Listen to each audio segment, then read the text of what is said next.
મનથી ચોરી કરે તો આવતે બહુ એને ભેગું પણ ના થાય. એટલે મનથી ચોરી કરવી એટલે શું? એટલે વધુ પૈસો ભેગો કરવો એને ચોરી કહેવાય કે પછી? ના, ભેગો કરવો હોય તો લોભ કહેવાય.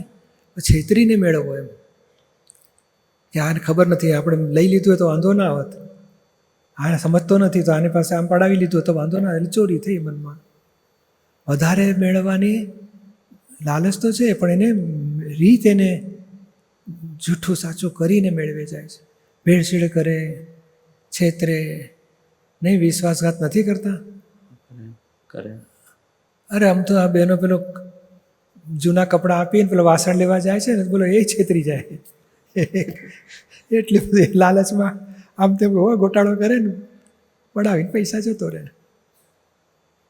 એટલે આ બધું એટલી બધી જગાએ છેતરપિંડી ચાલે છે ને, અને એ ચોરી જ કહેવાય. તમે નીતિ પ્રમાણિકતા રાખો, ભાઈ આ 100નો માલ છે ને 100 રૂપિયા આપો એટલે વાત પૂરી થઈ.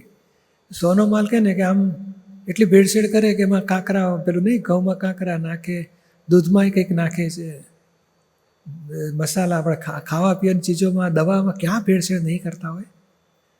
બોલો આમાં ક્યાં 300 કાઉન્ટનું છે કપડું અને એમાં પાછું 285 જ હોય, 15 દોરા ઓછા નાખે. એટલે પૈસા બચે ને, એ 15 દોરા 1 મીટરમાં આટલું બચે, 1000 મીટરમાં આટલું, 1,00,000 મીટરમાં આટલું, ખુશ થઈ જાય. લોકોને તો નજીકનું મળ્યું એટલે ખબર નહીં પડે, કોણ ચેક કરવા જાય? એ બધી બાબતોમાં છેતરપિંડી. અરે આમ ફોરેનમાં જોઈને તમારું લાવો આમ જલ્દી પતાવી દઈશ, પાસપોર્ટ લઈને પછી કે આટલા 1000 આપો, આટલા પાઉન્ડ આપો, આટલા પાઉન્ડ આપો, નહીં તો આ તમારું કામ નહીં થાય. બોલો 2 વર્ષ સુધી રખડાવે અને પછી 50,000 પાઉન્ડ પડાવી લે. હવે ક્યાં એનો દંડ શું ભોગવશે એ ખબર જ નથી એને. એટલે આ ચોરી જેટલી રીતે છેતરે છે એ ચોરી જ કહેવાય. જૂઠું બોલીને, ખોટું બોલીને, ખોટી રીતે પરેશાન કરીને એને એવું પ્રેશર મૂકે એટલે પૈસા આપવા જ પડે ને. નહીં, આ કામ કેટલાક નથી થતા એટલે આપવા પડે ખરા પૈસા? આપવા પડે. બોલો આ બધી છે એ બધી વિશ્વાસઘાત કરીને જ, અથવા તો ભ્રષ્ટાચાર, અથવા તો પછી આ છેતરપિંડી.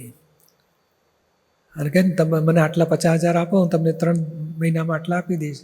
50,000 જાય ને, માણસે જાય ને, પૈસો જાય. એટલે કેટલું બધું વિશ્વાસઘાત કરે છે. અને એ ચોરીઓનું કંઈ મફતિયું એક ભાવ પણ થયો ને કે લાવ લઈ લે આ રીતે.